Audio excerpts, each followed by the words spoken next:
Whether you're watching, listening or reading this, welcome back to the Runpreneur vlog.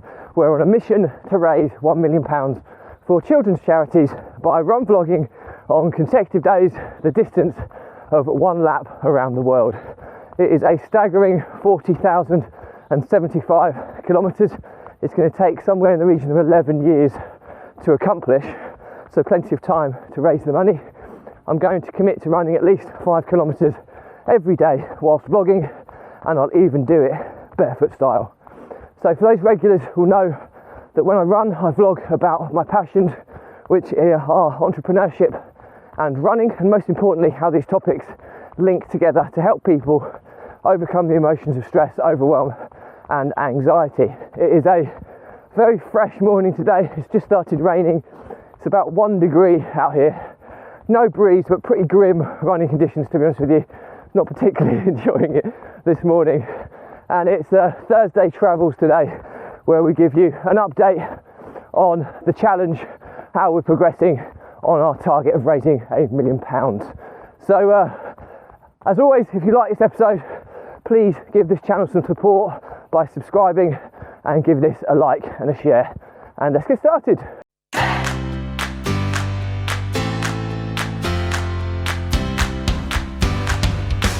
So, challenge update. I think we're on somewhere close to day 340 or so that we've done days straight now. We've done some 2,650 odd kilometres.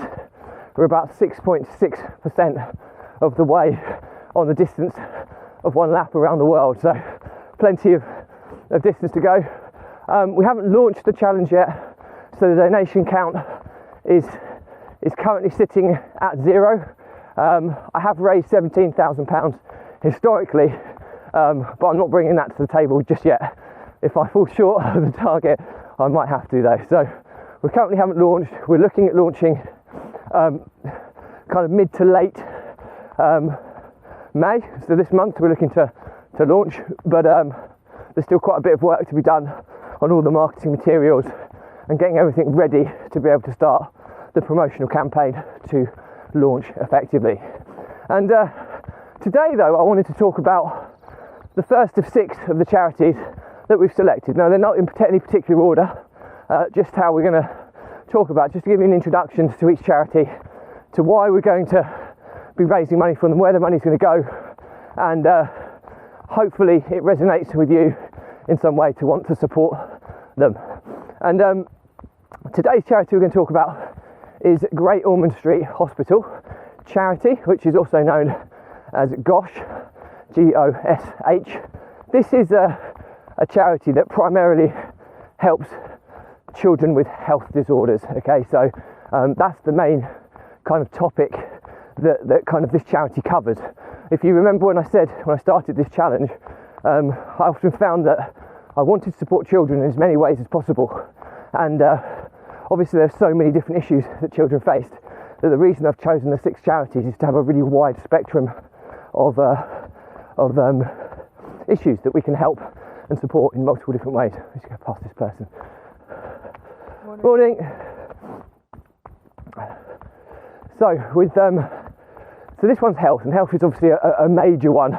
We're also covering things like mental health. We'll be covering, internet exposure. We'll be covering orphans, child slavery, abuse.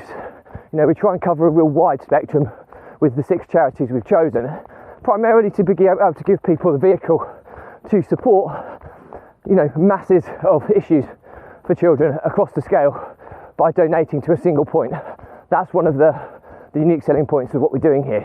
It's the ability for people to help in multiple ways that help prevent and save our children.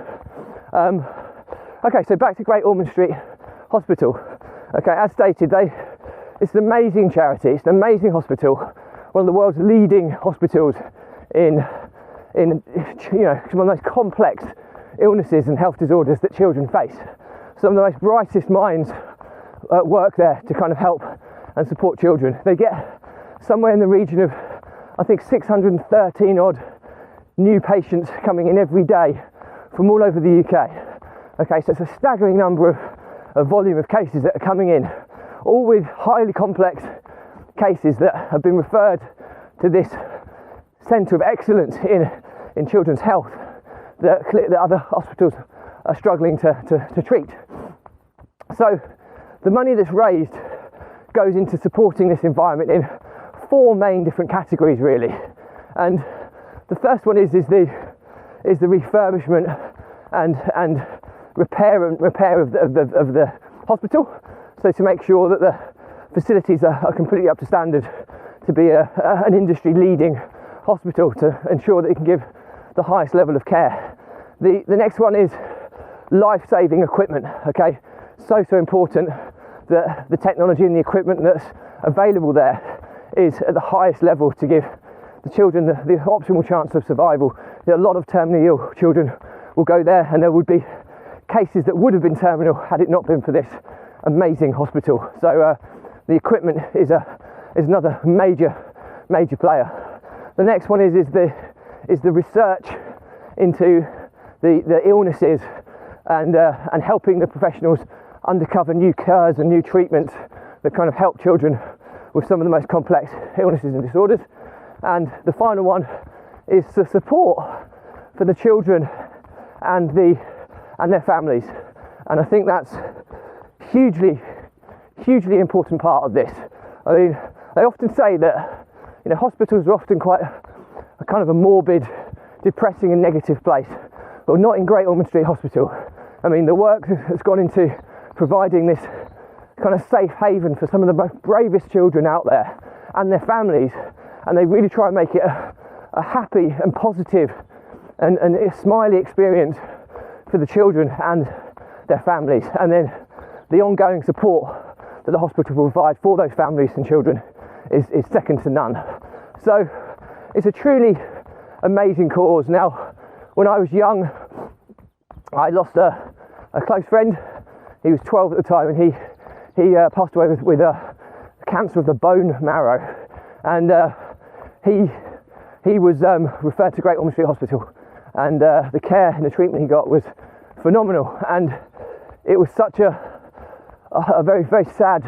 I was very young, so I can't recollect things to their entirety, but my family, who obviously was speaking to his family, would be telling, you know, I've got the information that, you know, it was a horribly tough time on the family and my friend, obviously, and the environment that Great Ormond Street Hospital gave them, the platform they gave them to really try and put a brave and positive approach to the hugely traumatic journey that they experienced. And that's always resonated with me. And it's a truly amazing cause, because you often hear about, you know, if you watch things like BBC Children in Need, you see some of the stories that children and families go through. And, you know, health can sometimes be a lottery. I mean, we can't control how we're born, if we've got life-threatening disorders at birth and these things. And it can just be simply down to the luck of the draw. And it's hugely sad to see some of the scenarios that families are faced with. Morning. And to see a charity that gives the support they do is just heartwarming and so needed. So this is why I've chosen Great Ormond Street Hospital. I will be reaching out when we've launched to speak to some of the key personnel within the charity, and to hopefully get them out on some of these runs or cycles with me to really give some deep underlying information about kind of specific cases and things, not from a confidentiality perspective, but to really dive deep on how the charity impacts the lives of children in so many wonderful and positive ways. And that's the message that I want to get out. It's not, everybody assumes that when you're talking some of the most complicated health disorders that children are facing, you ultimately think terminal illness, but let's not forget the hundreds of thousands of children over the years that this hospital has saved, that would have potentially been terminal had it not been for the intervention of this truly remarkable hospital and the charity that supports it. So watch this space. We will be diving a lot deeper on this, and we will be going deep on all of the charities involved, and we'll be trying to get some case studies. We'll hopefully be able to visit, obviously COVID permitting, at some point in the future. Throughout the challenge, we've done like 11 years in the making, so hopefully when we start getting some traction with this, we'll be able to actually go deeper with some of the charities and actually meet some of the people that have been helped and affected in so many positive ways.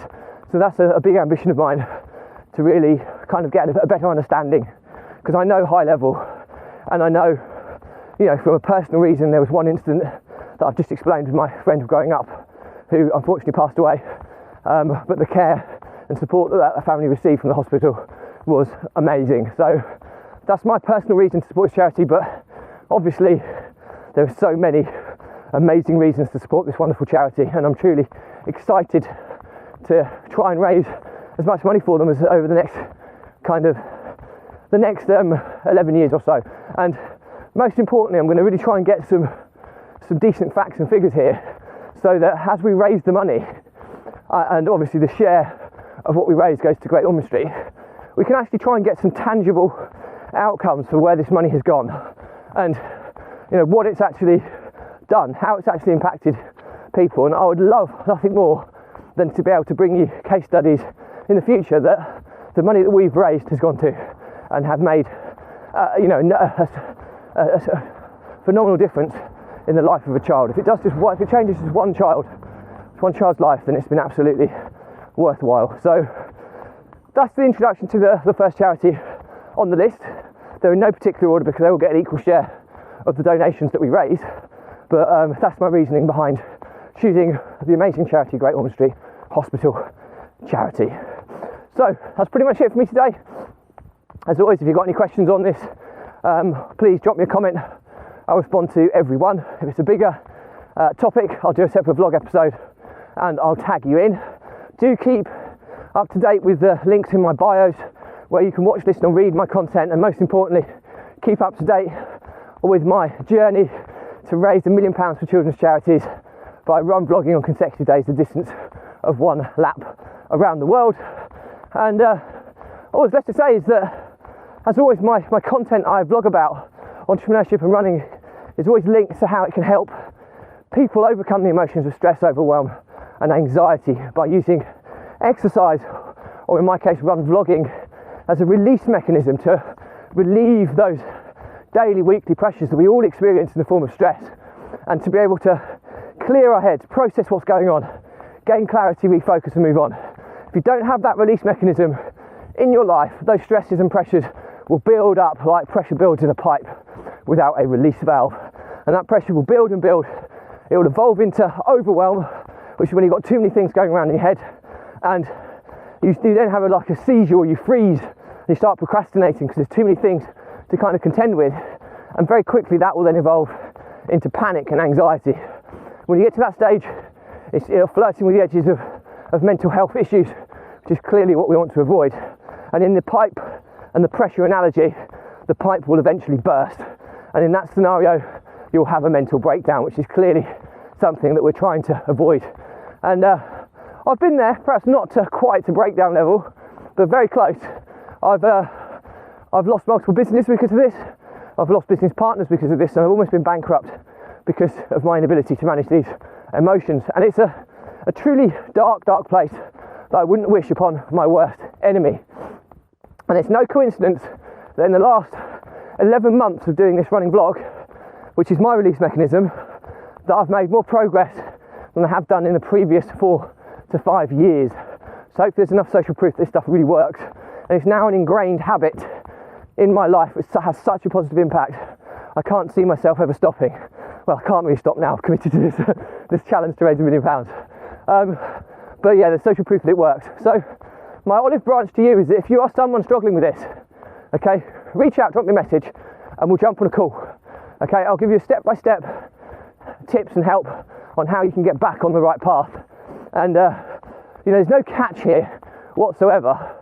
The Runpreneur vlog is not for profit, so there's no sale or monetary gain involved here. I mean, we do take donations for children's charities, but they're always optional, and help is completely for free. So take advantage of the olive branch. I know this stuff works. It's helped me in unbelievable ways, game-changing, life-changing ways, and I've helped hundreds of entrepreneurs and people over the years do the same. So help is often available and it's often free. You just have to be prepared to ask for it, and it's often easier asking a stranger than nearest and dearest. So don't miss out if you fall into that category.